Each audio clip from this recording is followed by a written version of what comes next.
Kozhikode Farooq college ചുങ്കം റോഡിലെ ക്വാർട്ടേഴ്സിൽ കയറി laptop മോഷ്ടിച്ച പ്രതി പിടിയിലായി. കൊടുവള്ളി കിഴക്കോത്ത് സ്വദേശി മൻസൂഖ് ഫാനൂഖാണ് അറസ്റ്റിലായത്.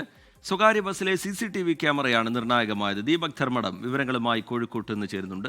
എന്താണ് ദീപക് വിവരങ്ങൾ? ഈ സ്വകാര്യ ബസ്സിലെ CCTV ക്യാമറ എങ്ങനെയാണ് അന്വേഷണത്തിൽ നിർണായകമായി മാറിയത്? പോലീസ് എന്താണ് വിശദീകരിക്കുന്നത് ദീപക്? റീജിത്ത് 59,000 രൂപ വിലയുള്ള ഒരു ലാപ്ടോപ്പാണ് മോഷണം പോയത്. ഇത് മോഷണം പോയി ഇതിന് ഒരു തുമ്പ് കിട്ടാതെ അന്വേഷണ സംഘം പ്രദേശത്തെ CCTVകളെല്ലാം പരിശോധിച്ചിട്ടും തുമ്പ് കിട്ടാതെ പോകുന്നു.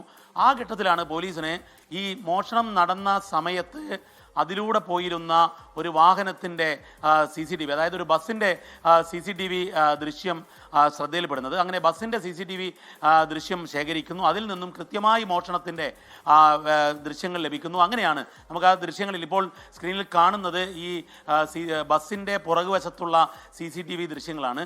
മുൻവശത്തെയും CCTV ദൃശ്യങ്ങൾ എടുത്തിരുന്നു. ഇതിൽ കൃത്യമായി പ്രതിയുടെ മോഷണ ശ്രമം, അതുപോലെ മോഷണം നടത്തുന്നത്, ഇതെല്ലാം തന്നെ കൃത്യമായി ദൃശ്യങ്ങൾ കിട്ടി. അങ്ങനെയാണ് പോലീസ് അറസ്റ്റിലേക്ക് കടന്നത്.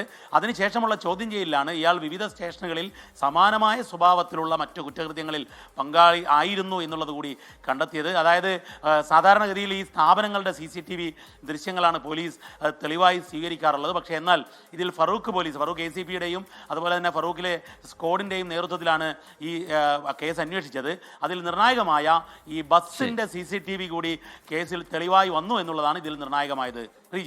ലോകത്തെവിടെയായാലും ഏത് സമയത്തും 24 വാർത്തകളും ഓഗ്മെന്റഡ് റിയാലിറ്റി പാക്കേജുകളും എക്സ്പ്ലെയിനറുകളും വിശദമായി കാണാൻ ഞങ്ങളുടെ YouTube ചാനൽ നിങ്ങൾക്ക് സബ്സ്ക്രൈബ് ചെയ്യാം.